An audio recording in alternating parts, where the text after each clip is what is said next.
your hands won't be sticky on the interview. Okay. Yeah, I mean, if we can figure out a technology to make sure that so people can feel your hands, I think we're gonna make it rich. All right. So episode number.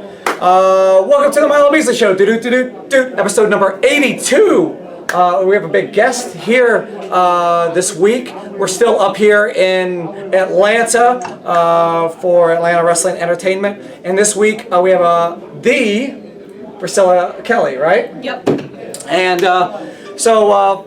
folks, there's some little thing, I don't know if you can hear it, there's something going beep beep and it's like really freaking me out. Like, I don't know what it is. I think it's somebody's phone. We're setting up here in our mobile studio. There's a little fish back here and a sign back here which we probably shouldn't show on the telly. But we're here and you are here, right? Now you're not on the show tonight. You're not fighting. No. Does that make you sad that you're not out there beating some bitch's ass? Actually. Ladies' ass. Buttocks. It's all on how they present themselves. Right. But no, actually, when I'm not in a match, it gives me more time to prepare for the next one. Right. So you're out there watching, you're out there studying? Yeah, who's no, in there? I'm out there watching. I'm out there backing up my guys, and I'm out there able to show the fans who's boss. And who are you guys here at AWE? We at AWE are the hierarchy. We are AWE. We are everything AWE is and what everything AWE stands for. We are hard-hitting, ruthless, aggressive group that has completely took over everybody and everything. So, all right. So you've taken over. Like, what? I mean, you find that fun? You find that fun just taking over? Like, you don't like competition? You know? Like, I think everybody likes to be on top, and I would say that the hierarchy is the top players at AWE. I mean, we literally manhandle anybody that steps into the ring with any of us. Yeah, I know. They're part of the reason why I'm here, because they like to watch bums fight, and they're like, hey, they think it's funny. They just throw money at me and throw me in the ring and watch me fight. But besides AWE and besides wrestling here, where might folks have seen you elsewhere? Man, I have been a few places. I've worked at PWX in North Carolina. I've worked at, there's a lot, a lot of places, but I'm getting out there more and more every single day. I've got matches planned for 2016 coming up, and I think 2015 was a great year for me. It was a lot of learning experience for me, but 2016 is when things are about to get real. Now things are about to get real. You're going to be making some connections, doing some traveling. Yeah. So how did you get started in wrestling? Like, what made you decide to get involved in the wrestling business? It's actually a really funny story. Most people start out with, all my life I was a wrestling fan and whatnot. Me, never cared for wrestling, never understood it. All my life I was like, what is this? And because I never actually took the time to sit down and watch it. I just saw every time I flip it to a channel and it'd be wrestling, it'd just be sweaty guys in a ring. I didn't understand anything. Yeah, I just got done being in the ring and I'm still super sweaty. It is hot out there. It is hot. It's like December. Well, when people are watching this, it'll be January. It is December in Atlanta and it's like 80 degrees out there. Yeah. What is wrong? Global warming. Global warming. Oh, I'm sorry. I got sidetracked. I mean, the reason it's hot in here is because I'm in here, but outside it's because of global warming.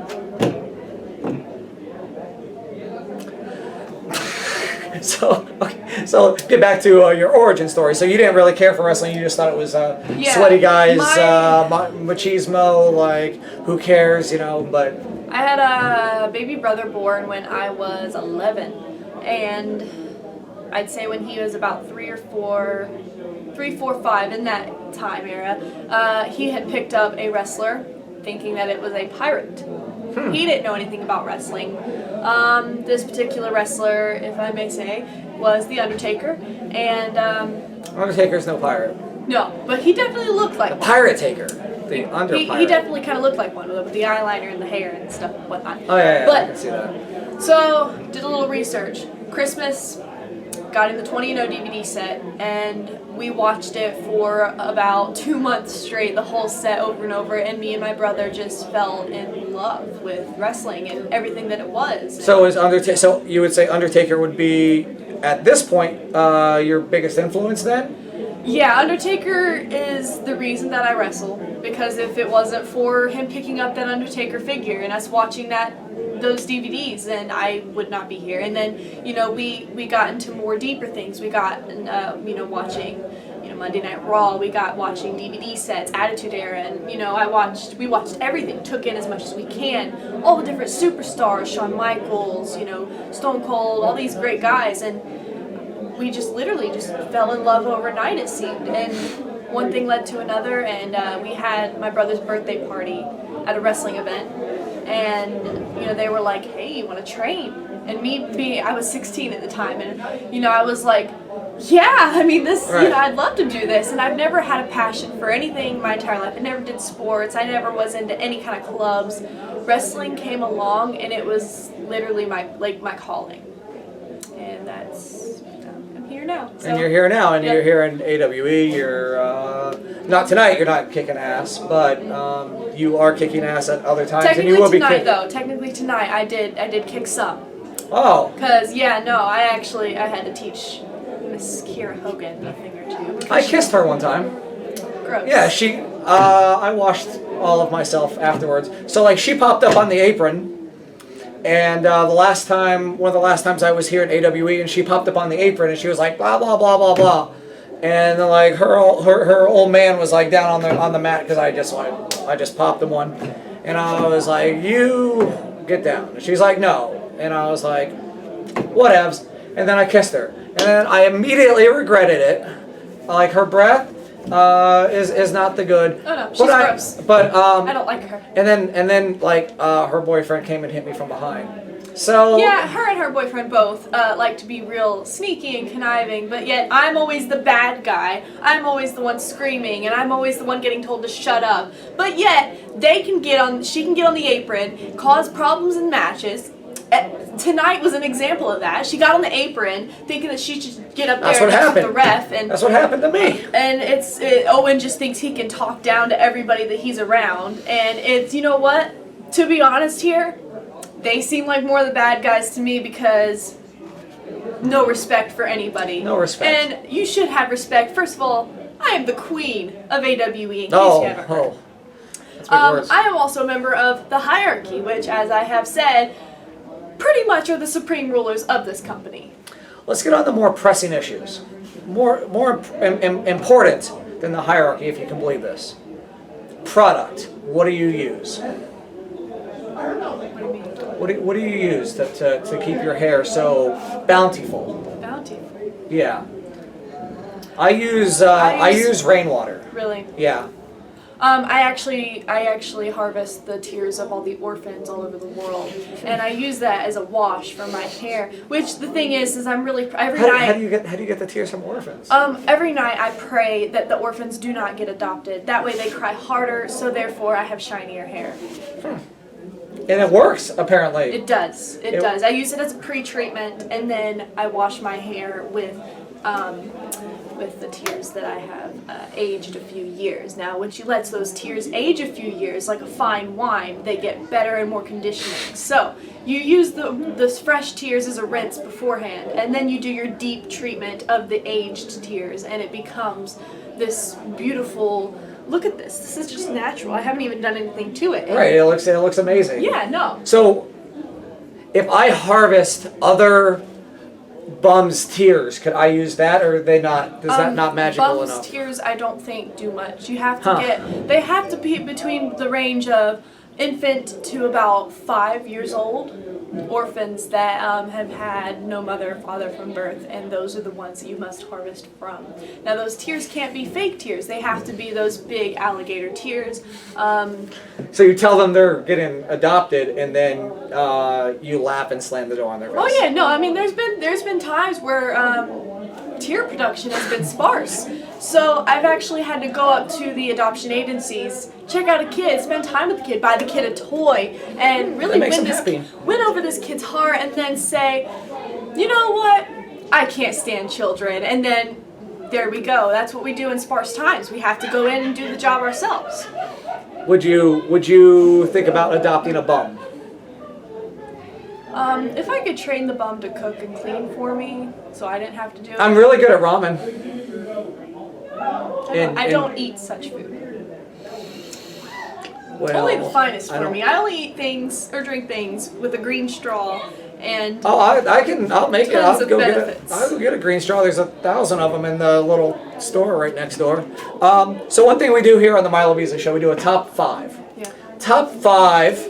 So this week, the Priscilla Kelly. This week, top 5 guilty pleasure songs. That you roll up, in your car. I'm sure it's of the finest variety as you laugh and point at me in the corner, and that you're playing, and then but when somebody looks, you may want to turn it down a little bit. But when you're in the car and nobody can hear you, that you're jamming out to. I mean, I know I asked the hard-hitting questions here. I mean, well, for me, I really don't care what people think. So I mean, I'm not going to turn down the music. Because it's like, if I played the music loud, it might inspire them to listen to it. Guilty pleasure songs. This is a really hard one. Yeah, I asked the hard-hitting questions here. Yeah, this is actually very hard. Yeah, I know you weren't prepared for this. No, because I mean, none of my songs are really guilty pleasure. They're just. So what are your songs. So what are your 5 favorite songs then? I can tell you some of my favorite artists. Okay, we'll do that. We'll change things up again because apparently that's what you do here is the hierarchy. You just change things around to how you want. Oh yeah, I'm the right? queen. Yeah. Let's Heard that before. Favorite artists. Goodness. Whew. I am a really big fan of AMG, which is a older rapper. Okay. Yeah. I am a fan of Lana Del Rey, if you have heard of her. I have. She's a very soothing voice. Not related to Sarah Del Rey. No. But no. And then I do go for my Metallica. Mm-hmm. And I love Green Day. And I like my punky stuff, My Chemical Romance, Pierce the Veil, etc. And then I go from that, and I love Lady Gaga.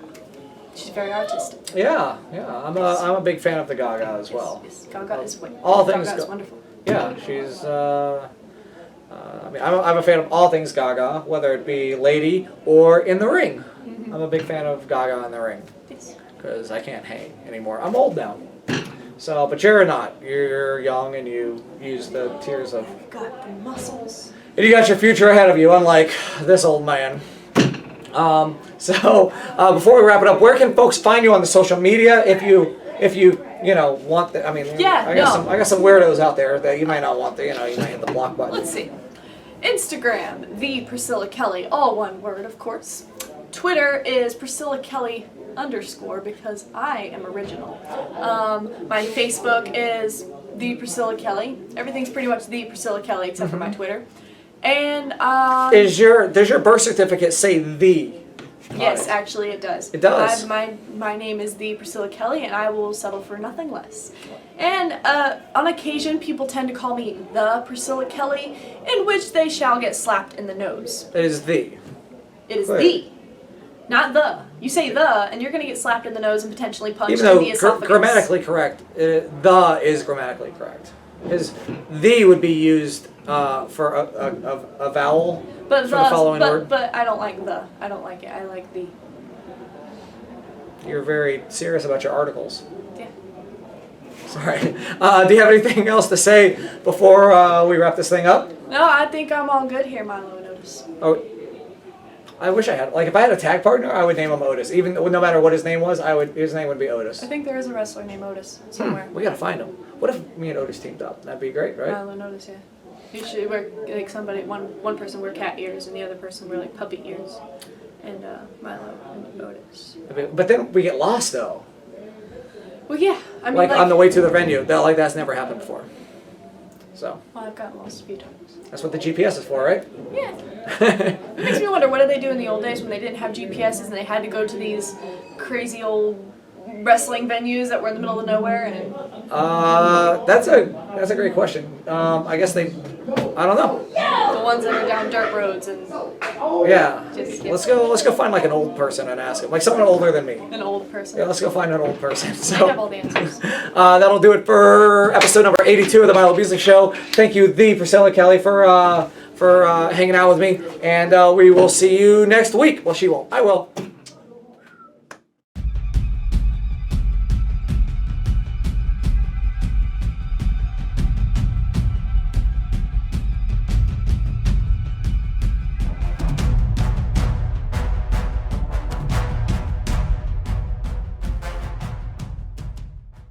Yay, I'm entertaining.